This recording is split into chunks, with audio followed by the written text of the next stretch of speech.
Welcome back to the Pro PA podcast. I'm your host, Prof G, and this is the MSK101 series, where we tackle musculoskeletal disorders one high-yield topic at a time to help you crush your PANCE, PANRE, or clinical rotations. In this episode, we'll break down two commonly tested benign bone conditions, bone cysts and osteoid osteomas. We'll cover their pathophys, clinical presentation, diagnostic findings, and treatment strategies, all wrapped up with clinical pearls and a couple of board-style questions at the end. Let's dive in. Did you know that bone cysts are one of the most common causes of pathologic fractures in children? Or that osteoid osteomas can cause severe night pain that magically responds to NSAIDs like ibuprofen? Let's take a closer look. First, let's talk about bone cysts and the kinderpatho behind them. So, bone cysts are fluid-filled cavities within the bone, typically unicameral, which is simple, or aneurysmal. Who does it affect? Well, most commonly we see these in children and adolescents. Predominantly, it affects males more than females, and it's often discovered incidentally or after a pathologic fracture.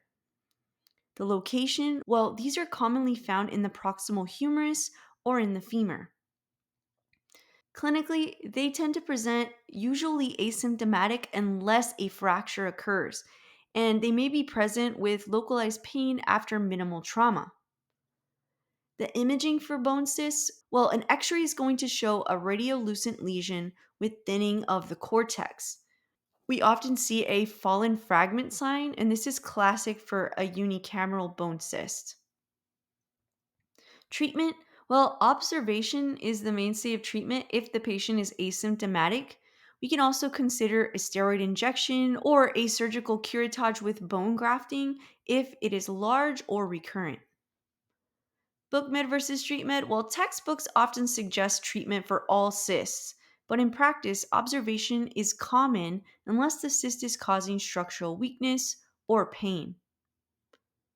Now let's look at that osteoid osteoma. So let's start with the kinderpatho. This is a small, benign bone tumor, and it's composed of osteoid and woven bone surrounded by reactive sclerosis. Who does it typically affect? Well, we often see it in young males, typically ages 5 to 25. The location? The diaphysis of long bones like a femur or a tibia, and it's occasionally found in the spine. Classic symptoms include night pain that is dramatically relieved with NSAIDs. They may also have localized tenderness or swelling, and spine lesions can cause scoliosis due to muscle spasm. Imaging, X-rays are going to show radiolucent nidus of less than 1.5 centimeters with surrounding sclerosis, and a CT is the most sensitive for identifying the nidus.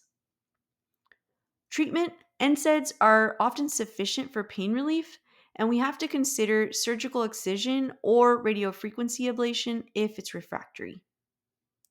A clinical pearl, if you see a case of chronic bone pain in a child that goes away with ibuprofen, think osteoid osteoma. All right, some final thoughts. So, bone cysts are common, benign, and often discovered after fractures. Remember the fallen fragment sign.